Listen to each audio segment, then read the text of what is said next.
Taiho pressed his face against the window of the transport ship and watched the massive station grow larger. The Prometheus dawn was bigger than any city he had ever seen on Earth. Lights blinked across its surface like stars, and ships moved in and out of the docking bays like insects around a hive. "Stop gawking," his sister Hana said, but she was smiling. "You'll see plenty of amazing things here."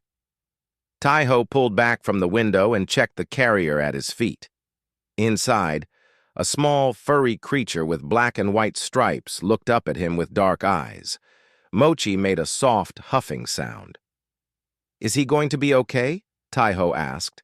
Hana nodded. "The Earth Embassy fought hard to let you bring him. Just follow the rules. Keep him in your quarters at all times. No exceptions." Taiho had never been away from Earth before. He was 16 years old and one of only 30 humans in the entire Galactic Youth Program. His sister had been here for a year already, studying engineering with aliens from 47 different worlds. Now it was his turn. The transport docked with a heavy clang. Taiho picked up Mochi's carrier and followed Hana through the airlock. The moment he stepped into the station, his eyes went wide. The corridor was huge, built for creatures much larger than humans. A being that looked like a walking tree moved past them, its branches rustling. Something with 6 legs and crystal skin skittered along the ceiling. "Don't stare," Hana whispered. "It's rude in most cultures." They walked through the busy corridors until they reached the student housing section. Hana helped Taiho set up his small room. It had a bed, a desk, and a bathroom. The walls were metal and plain, but there was a large window that looked out into space. Taiho opened Mochi's carrier. The honey badger climbed out and immediately began sniffing every corner of the room. Mochi was not a large animal. He was only about 2 feet long and maybe 25 pounds.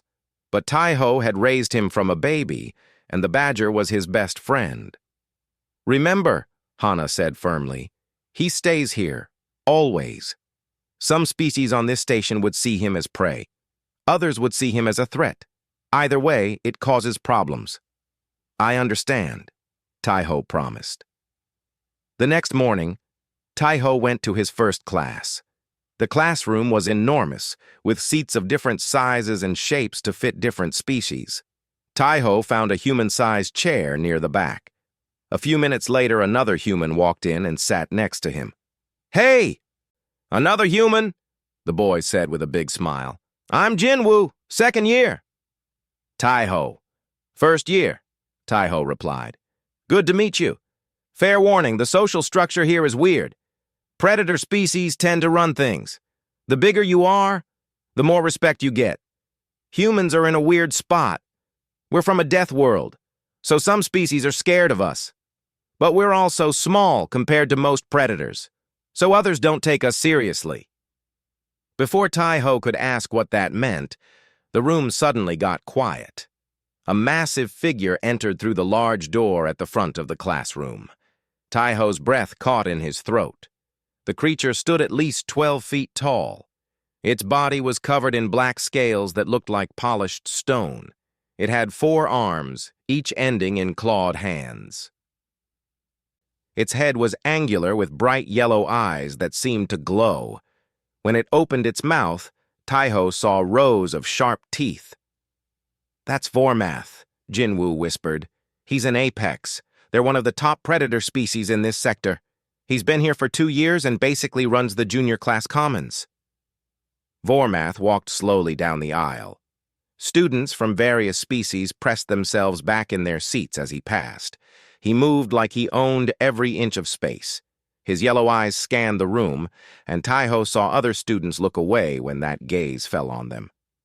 The apex took a seat near the front. The chair groaned under his weight. Taiho noticed that the seats around Vormath stayed empty even though the class was crowded. The instructor arrived and started the lesson.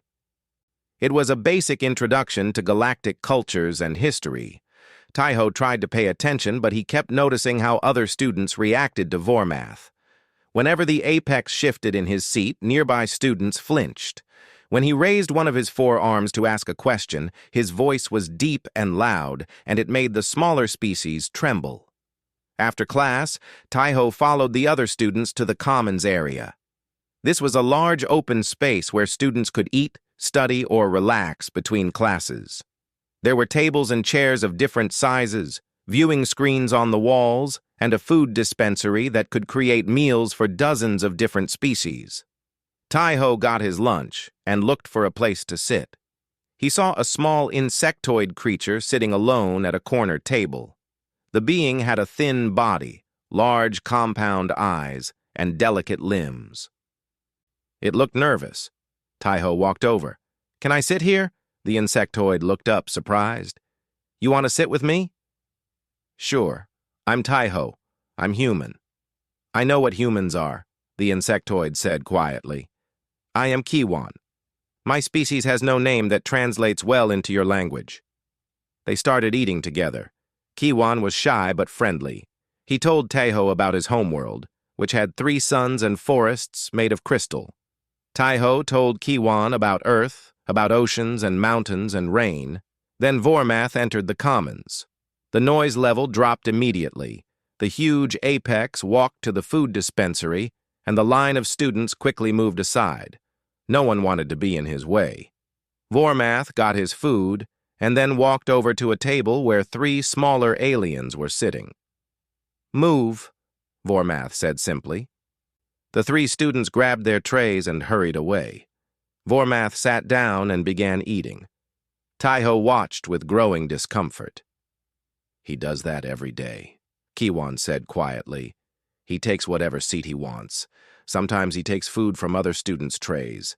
He says it is his right as an apex predator." "That's just bullying," Taiho said. Kiwan's antenna drooped. "Yes, but what can we do? He is stronger than all of us. His species has venom in their claws. One scratch can paralyze most beings for hours." Taiho watched Vormath finish his meal and then stand up. The apex walked over to a small reptilian student who was studying at a table. Vormath leaned down and said something. The reptilian student quickly handed over what looked like data chips. Vormath took them and walked away, laughing. "Does no one stop him?" Taiho asked. Jinwoo, who had joined their table, shook his head. "The instructors say it's natural social hierarchy. Predator species have dominance behaviors.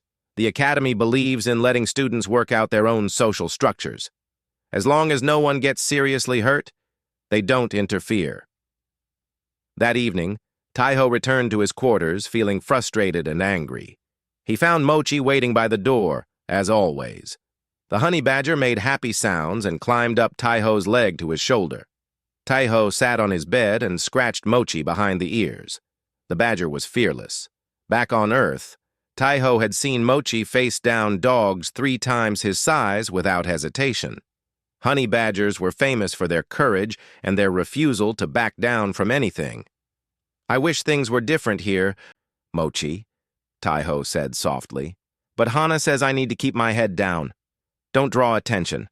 Just study and stay out of trouble." Mochi huffed and licked Taiho's hand.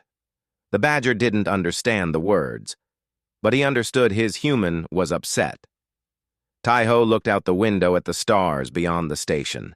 He had come here to learn, to experience other cultures, to be part of something bigger than Earth. But he had not expected to find the same problems that existed back home.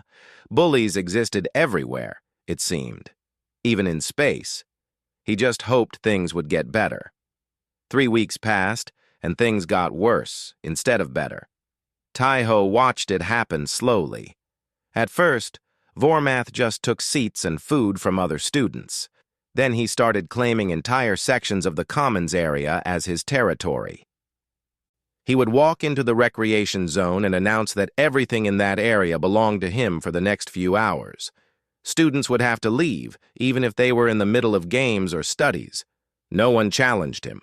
No one even complained out loud. Taiho made more friends during those weeks. Jinwoo introduced him to other humans and to students from peaceful species who were happy to have allies. Taiho also became close with Kiwon, who was smart and kind despite being so nervous all the time. But there was one student who caught Vormath's attention more than others. Her name was Sora, and she was from a small reptilian species. She had green scales, large golden eyes, and a long tail that she wrapped around herself when she was scared. Sora was studying xenobiology and was brilliant at it. She loved learning about different species and their evolution. Vormath seemed to hate her for some reason.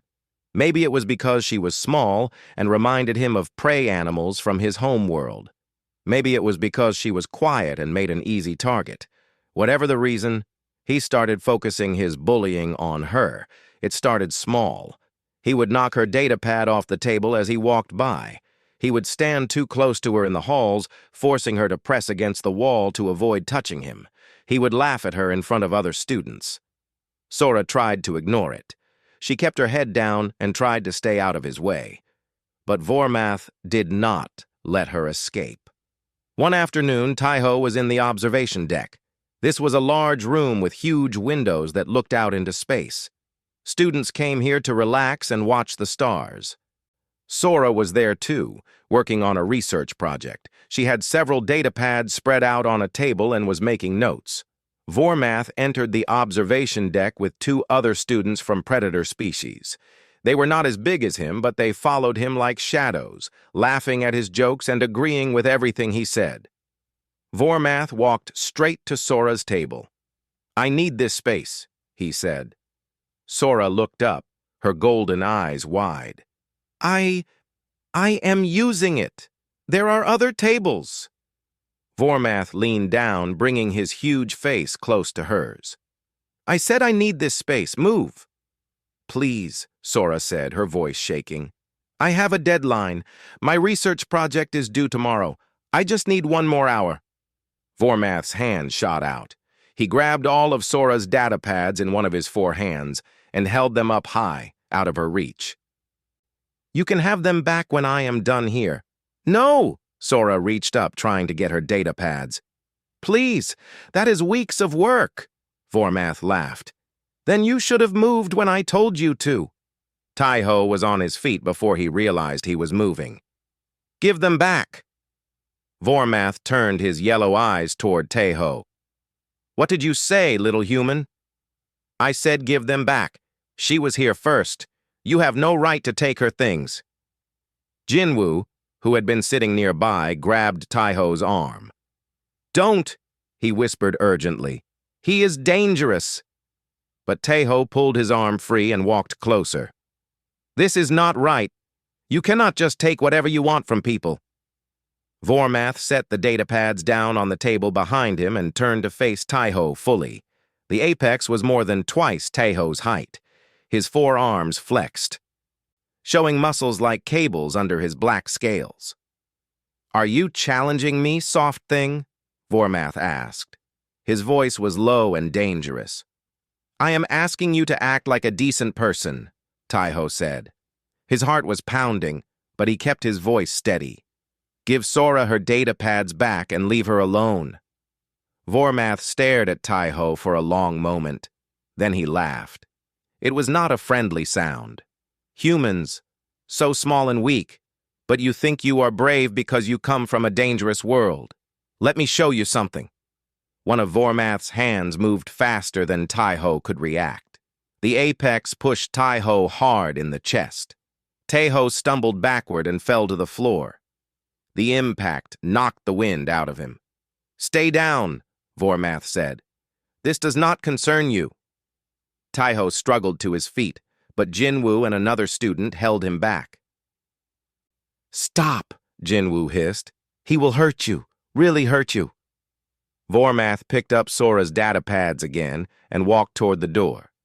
"You can have your research station back," he told Sora, "but without your data.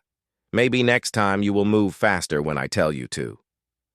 Sora was crying silently. Taiho felt anger burn in his chest like fire. That evening, Taiho went to find Instructor Velkus. The instructor was from a species that looked like floating jellyfish with tentacles. They were neutral, not predators or prey. and they taught galactic law and ethics. "Instructor," Taiho said, "I need to report a student. Vormath has been bullying others. Today he took another student's property and pushed me when I tried to stop him." Velkas floated gently in the air, their tentacles moving slowly.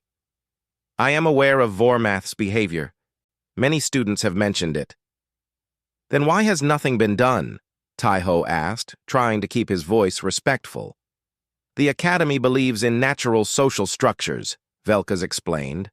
"Among predator species, dominance hierarchies are normal and healthy.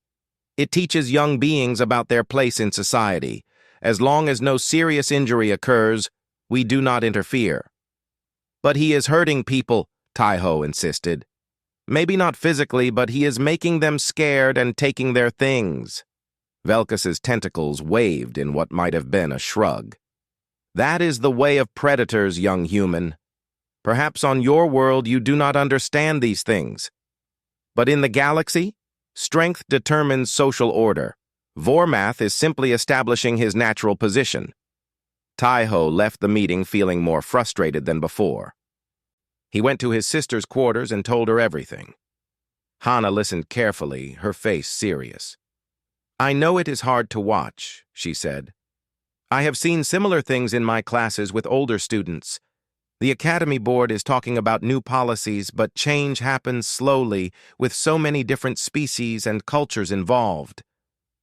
"So we just let him keep doing this?" Taiho asked. "No," Hana said firmly. "You keep reporting it. You document everything. You support the students who are being targeted. But Taiho—" She put her hand on his shoulder. "Do not confront him directly. Apex species are incredibly strong and their venom is real. I do not want you to get hurt." Taiho returned to his quarters that night feeling helpless. Mochi greeted him at the door, as always. The honey badger could sense when Taiho was upset. Mochi climbed onto the bed and curled up against Taiho's side, making soft, huffing sounds. "You would not put up with this, would you?" Taiho said, stroking Mochi's fur. "You do not care how big something is.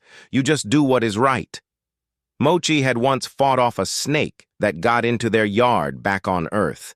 The snake had been longer than the badger and venomous, but Mochi had attacked without hesitation until the snake retreated. Another time, a neighbor's dog had cornered Taiho in an alley. Mochi had charged the dog, which was 3 times his size, and driven it away. Honey badgers did not know fear. They did not back down. They fought anything that threatened them or their family. Taiho wished he could be more like that.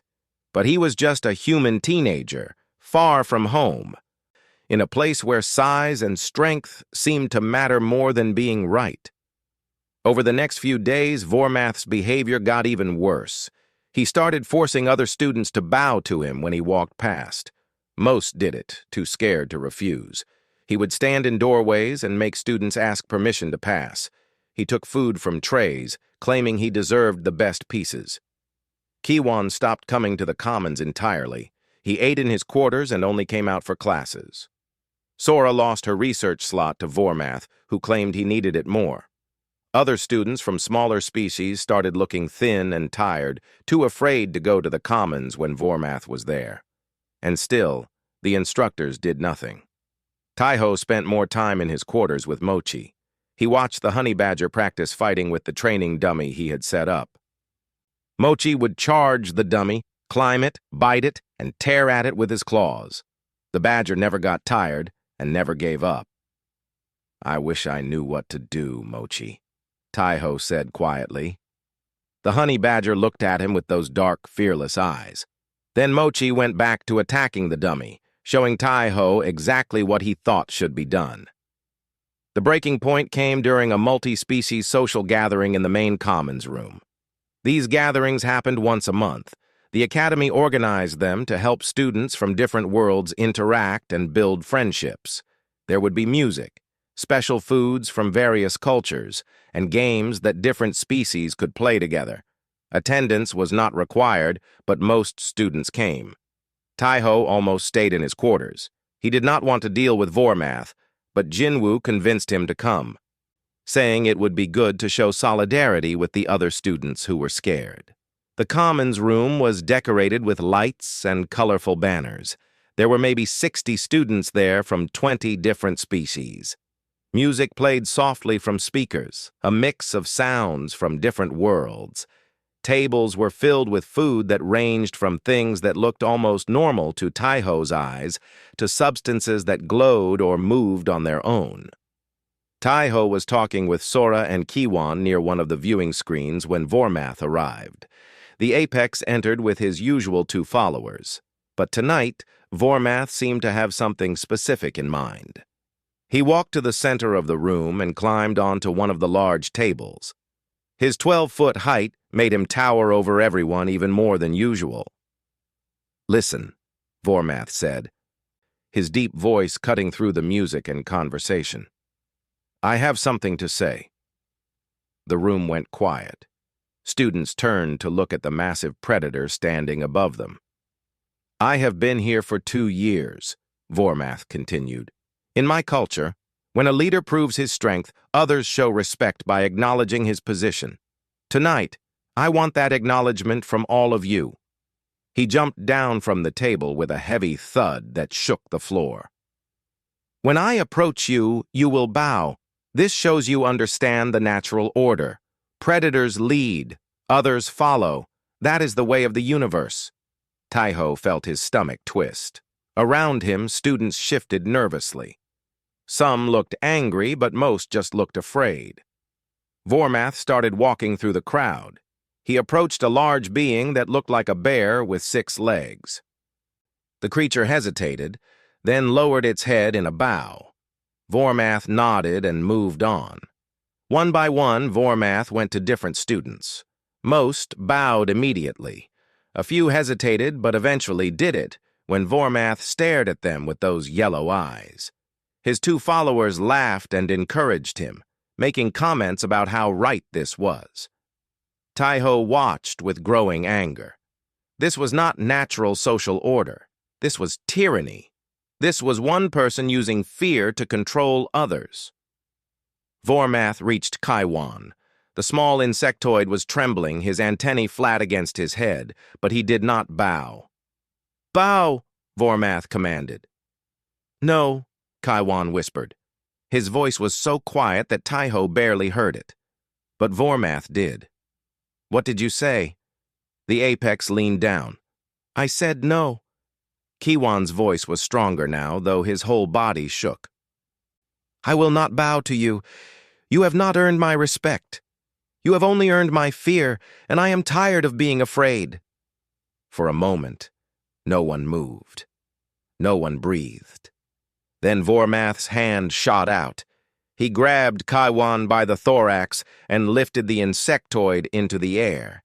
Kiwan's legs kicked helplessly. "You dare refuse me?" Vormath growled. "I will teach you respect, little bug." Taiho was moving before he thought about it. He pushed through the crowd and grabbed Vormath's lower arm. "Let him go." Vormath looked down at Taiho with surprise, then anger. "You again? The brave little human who does not know his place?" "Let him go," Taiho repeated. "This has gone far enough. You are not a leader. You are just a bully." Vormath dropped Kiwan. The insectoid fell to the floor and scrambled away. Now the apex turned his full attention to Taiho. "You want to challenge me?" Vormath asked. His 4 arms spread wide, making him look even more massive. "You are barely to my chest. What can a small, soft human do against me?" Taiho stood his ground, though his heart was hammering. Size does not determine strength. Being big does not give you the right to hurt others. Let everyone be. Around them, other students were backing away, giving them space. Taiho could see Hana in the crowd, her face pale with worry. Jinwoo looked like he wanted to help, but did not know how. "In my culture," Vormath said slowly, "when someone challenges a superior, there is only one response." He moved forward, using his size to corner Taiho against a wall. "I cannot back down without losing honor, so I will mark you, little human. I will show everyone what happens when prey tries to act like a predator." "Stop this!" Hana shouted. "You will hurt him seriously." "I will hurt him exactly enough to teach him his lesson," Vormath replied. He raised one clawed hand. The claws gleamed in the light, and Taiho could see the dark venom glistening on their tips. "Do not worry. My venom only paralyzes. He will recover in a few hours, but he will remember." Taiho tried to move, but Vormath used his other hands to pin him against the wall. The apex was too strong, too fast. Taiho pushed and struggled, but it was like fighting a mountain. In the struggle, Taiho's communicator, which was on his wrist, hit the wall hard. He heard a crack. The small device's screen went dark. Taiho did not think much of it at the moment because he had bigger problems. But the communicator was linked to many systems on the station, including his quarters door controls. "Please, Vormath," Sora called out. "Leave him alone. He was just trying to help." "That is exactly the problem," Vormath said. "Humans need to learn that bravery without strength is just stupidity." He brought his clawed hand closer to Taiho's face. Taiho could smell something sharp and chemical from the venom. He tried to turn his head away, but Vormath held him firmly. "Hold still," the apex said. "I will just mark your cheek, a small scratch. You will wear it as a reminder." The claws were inches from Taiho's skin. Students in the crowd were shouting now, begging Vormath to stop. Some were crying. Hana was trying to push through the crowd to reach them. Then the commons room door hissed open. Everyone turned to look. The door to the commons was large, meant to let even the biggest species through. But the creature that entered now was not big at all. Mochi walked into the room. The honey badger was small, barely 2 feet long, with his distinctive black and white fur. His dark eyes scanned the room quickly, taking in the crowd of aliens, the noise, the lights. Then his eyes locked on Taiho, pinned against the wall by the massive creature. For a moment, Taiho forgot about the claws near his face. "Mochi, how did you get out?" But he knew. The broken communicator. The door locks were electronic and connected to the communicator system for emergency access. When his communicator broke, it must have sent a malfunction signal. The door to his quarters had unlocked, and Mochi, hearing the distress in his human's routine, had come looking for him. Vormath glanced at the small animal and laughed. "What is this? Your pet rodent comes to save you?" He looked at the other students, still laughing. "The human keeps a tiny animal as a companion. How appropriate." "Mochi, no," Taiho said urgently. "Go back. Go away." But Mochi did not go away. The honey badger's eyes were fixed on Vormath now. His lips pulled back, showing sharp teeth. He made a low growling sound that seemed too big for his small body. "It thinks it can threaten me," Vormath said, amused. He released one of his hands from Taiho and waved it at Mochi. "Go away, little thing. This does not concern you." Mochi charged. The honey badger moved like lightning, his short legs carrying him across the floor faster than anyone expected. He went straight at Vormath, completely ignoring the fact that the apex was 6 times his size. Vormath, still amused, used his free hand to swat at Mochi like he was brushing away an insect. But Mochi twisted in midair, dodging the blow. He hit Vormath's leg and his claws found purchase in the black scales. The apex's laugh turned into a roar of surprise and pain. Mochi's claws and teeth tore through scales that were supposed to be nearly impenetrable. Blood appeared, dark against the black scales. Vormath released Taiho completely now, using both his lower arms to try to grab the honey badger. But Mochi was too fast. He climbed up Vormath's leg, biting and clawing as he went. The apex tried to grab him with his upper arms. Mochi twisted and bit one of Vormath's hands. The huge creature roared again. "It bit me!" Vormath sounded shocked. "How can something so small hurt me?" Around them, students watched in amazement. This tiny earth creature was attacking the most feared predator on the station, and it was winning. Vormath's followers tried to help, but they were afraid to get too close. Mochi was a blur of movement, always biting, always clawing. He climbed higher up Vormath's body, going for the throat. Vormath stumbled backward, crashing into a table. Food and drinks scattered everywhere. The Commons room had become a war zone in seconds. Vormath tried desperately to grab Mochi, but the honey badger was everywhere at once. He climbed up the apex's chest, his claws leaving deep scratches in the supposedly impenetrable scales. When Vormath finally got a grip on him with two hands, Mochi simply twisted and bit down hard on the apex's fingers. Vormath screamed and let go. Mochi immediately went for the throat. "His venom!" someone in the crowd shouted. "One scratch will paralyze that small creature." But Vormath's claws had already struck Mochi twice. The venom that could paralyze most species for hours dripped from the wounds on the honey badger's side, and Mochi did not even slow down. "Why is it not stopping?" Vormath roared. He grabbed Mochi again and threw him across the room. Any normal small animal would have been badly hurt by that throw. Mochi hit the wall, fell to the floor, and was back on his feet in a second. He charged again, making that deep growling sound that seemed impossible from something so small. "What is that thing?" Jinwoo whispered in awe. Taiho was frozen against the wall, watching. He should stop this. He should call Mochi back. But part of him, the angry part that had been watching Vormath hurt people for weeks, wanted to see what would happen. Mochi reached Vormath again, and this time he climbed up the apex's back. Vormath spun around, trying to reach him, but a being cannot easily reach their own back even with 4 arms. Mochi bit down on the back of Vormath's neck, his teeth finding the gap between the scales. Vormath's roar turned into something else. Fear. Real, genuine fear. The massive apex fell to his knees, still trying to reach the honey badger on his back. His followers ran forward to help, but Mochi turned his head and snapped at them. They backed away quickly. "Get it off!" Vormath yelled. "Someone get it off me!" Mochi climbed to the top of Vormath's head. The apex tried to stand, stumbled, and fell forward onto his hands and knees. The honey badger rode him down, never loosening his grip.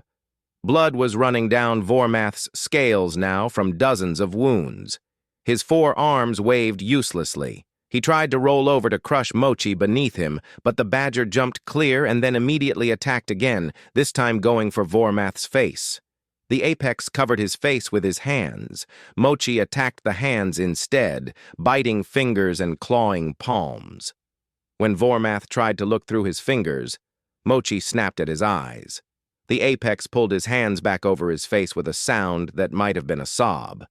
The most feared predator on the station was curled up on the floor, protecting his face, bleeding from a dozen wounds, and making sounds of terror. And standing over him was a 25-pound animal from Earth. "Mochi!" Taiho finally found his voice. "Mochi! Stop! Stand down!" The honey badger froze. His teeth were still bared, his body still tense and ready to fight.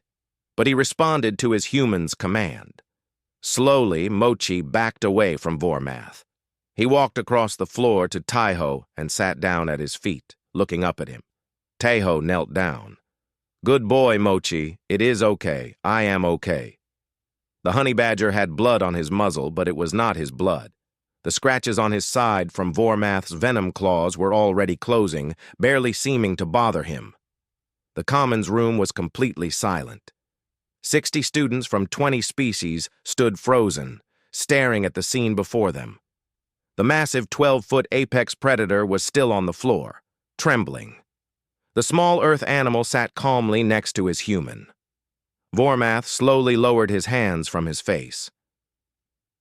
His yellow eyes found Mochi and widened with renewed fear. The apex scrambled backward across the floor, putting distance between himself and the honey badger. "What is that creature?" Vormath asked, his voice shaking. "What kind of weapon is it?" "He is not a weapon," Taiho said quietly. "He is my friend. His name is Mochi. He is a honey badger from Earth." "Honey badger," Jinwoo repeated, his voice full of wonder. He pulled out his data pad and started searching. His eyes got wider as he read. Oh my. Taiho, do you know what these things are? I know, Taiho said, still stroking Mochi's fur. They are brave. They do not back down. They fight lions and survive. They have resistance to venom. They have thick skin that protects them. And they do not care about size or strength. They only care about protecting what matters to them. Around the room, other students were pulling out their data pads and searching for information about honey badgers.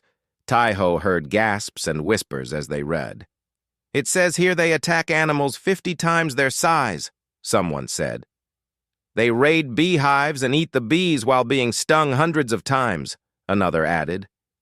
They hunt venomous snakes for food, a third voice said in disbelief. Sora stepped forward, her golden eyes wide.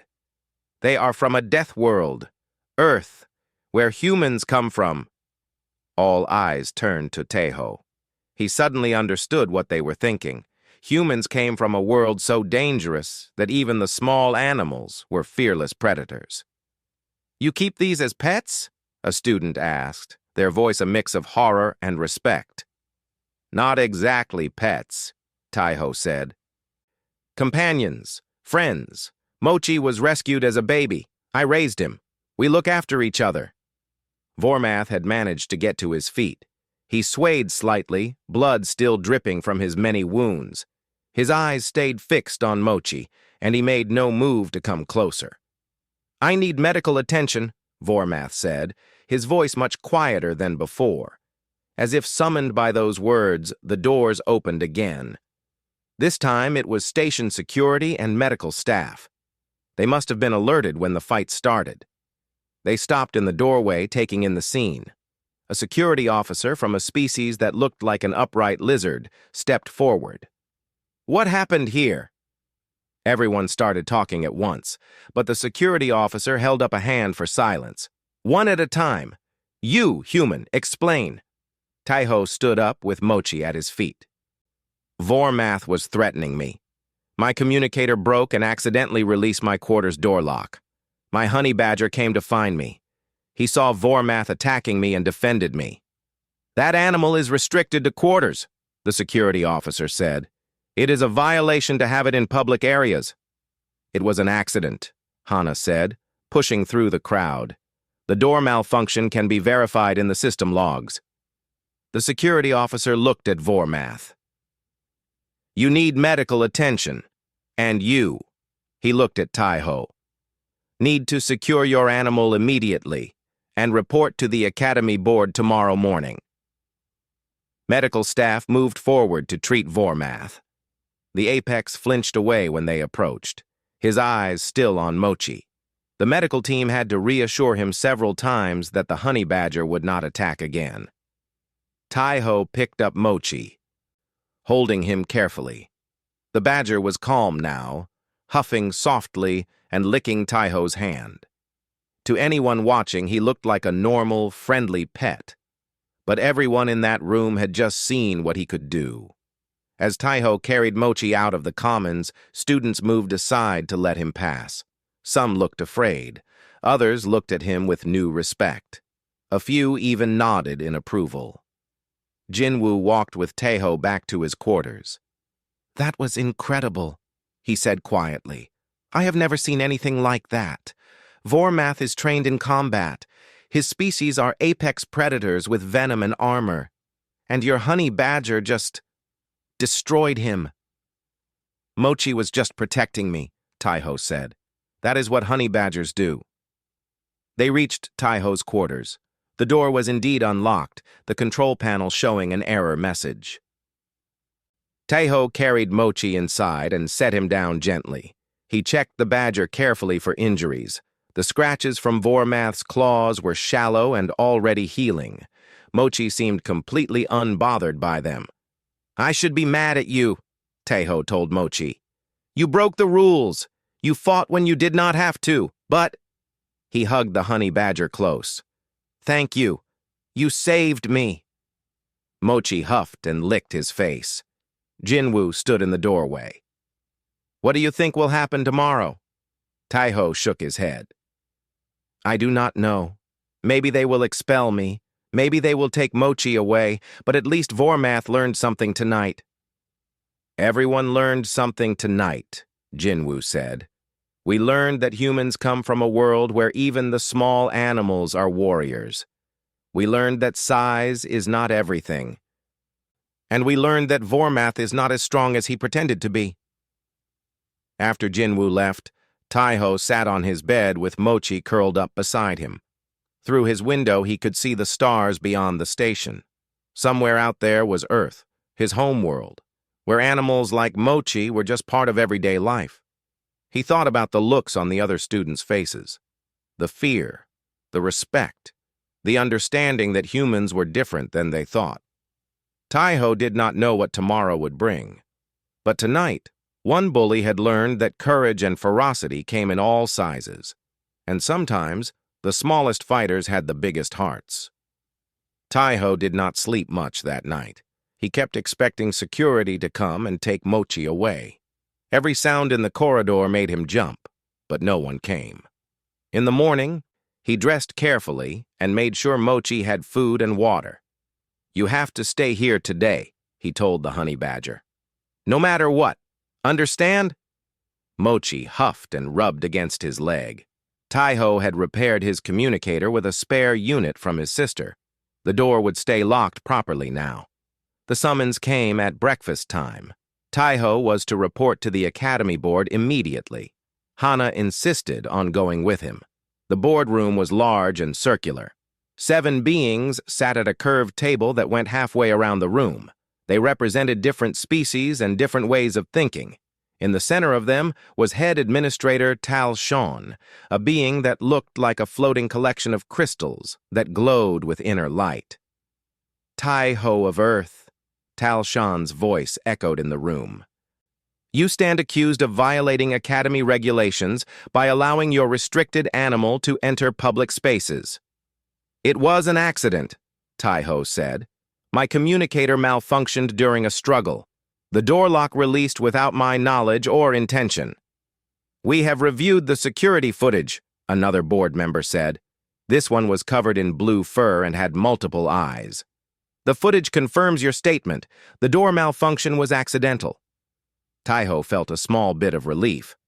However, Tal Shan continued, your animal caused significant injuries to another student. Vormath required extensive medical treatment.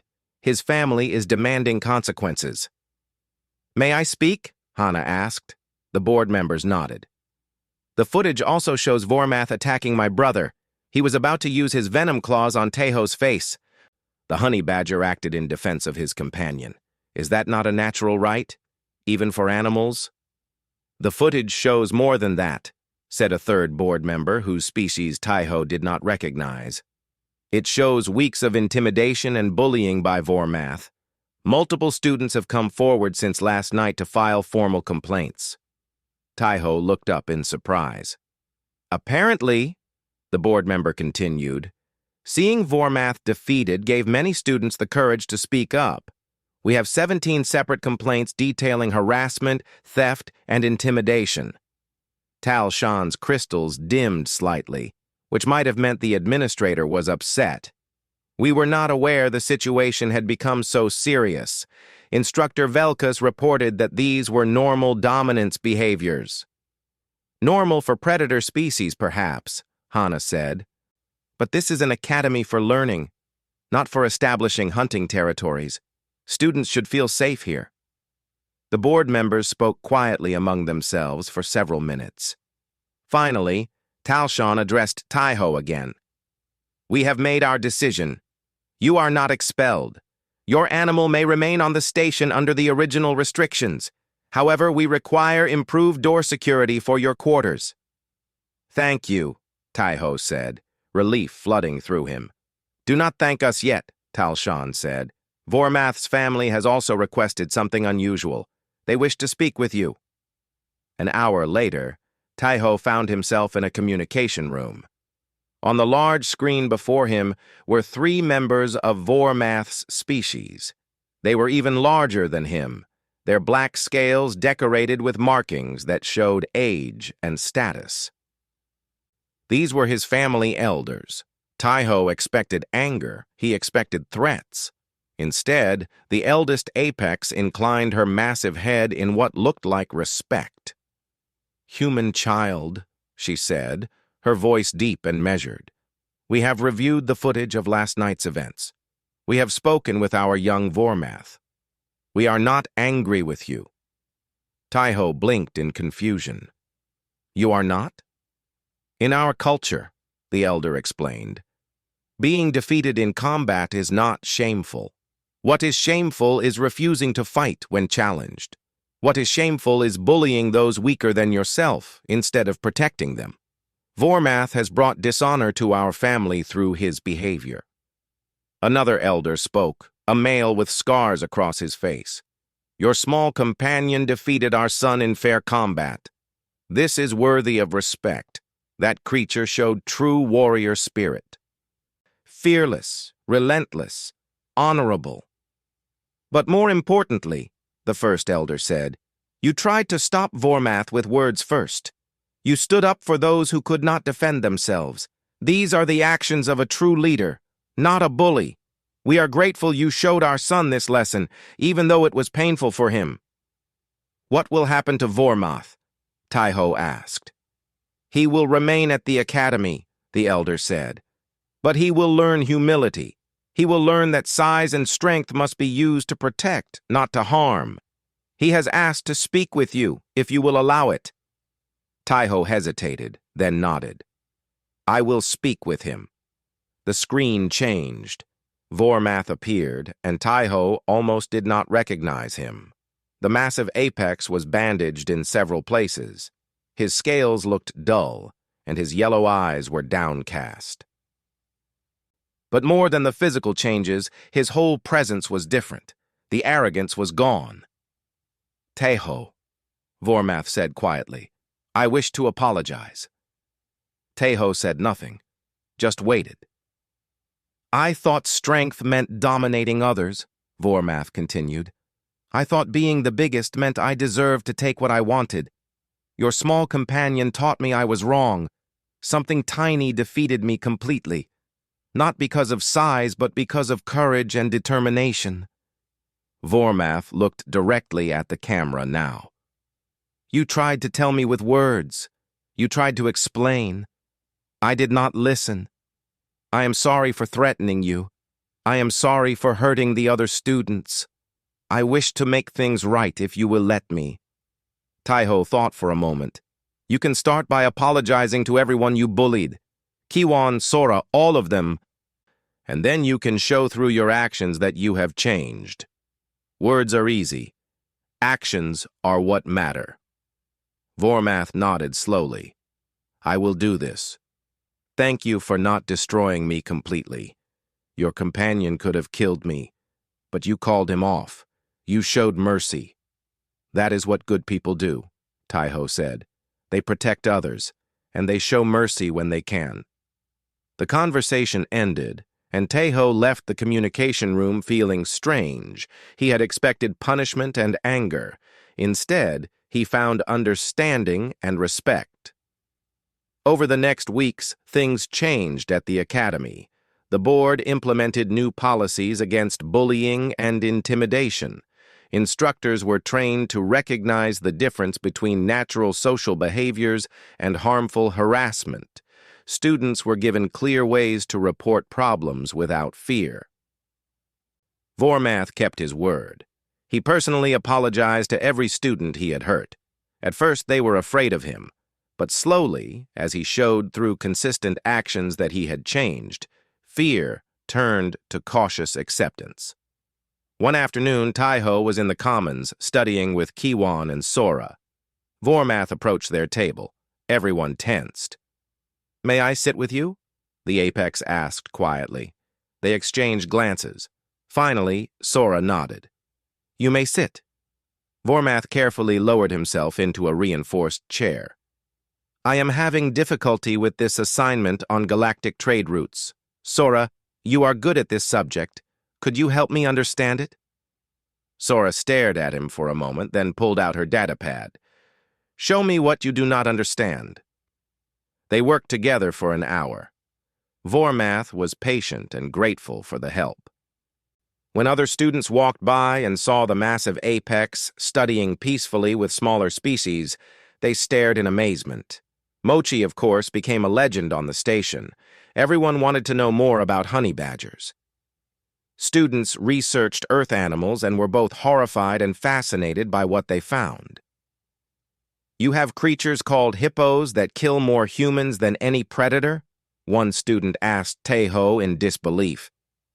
"And spiders that can kill with a single bite," another added. "And something called a box jellyfish that is nearly invisible but deadly," a third said. "What kind of world do you come from?" Jinwoo asked, though he was smiling. "A dangerous one," Taeho admitted. "But that is why humans learn to be careful, to be smart, and to work together. We could not survive alone on Earth. We needed friends. Even dangerous animals became our friends." "You tamed wolves into dogs," Sora said, reading from her datapad. "You tamed wildcats into house pets.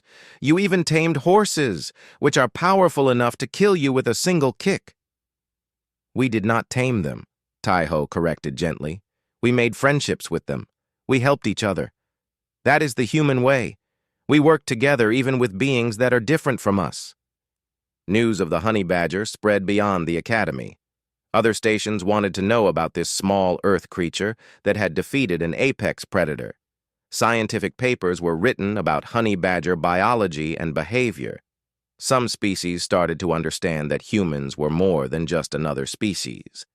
They came from a world that had shaped them into beings who could befriend the dangerous and face the impossible.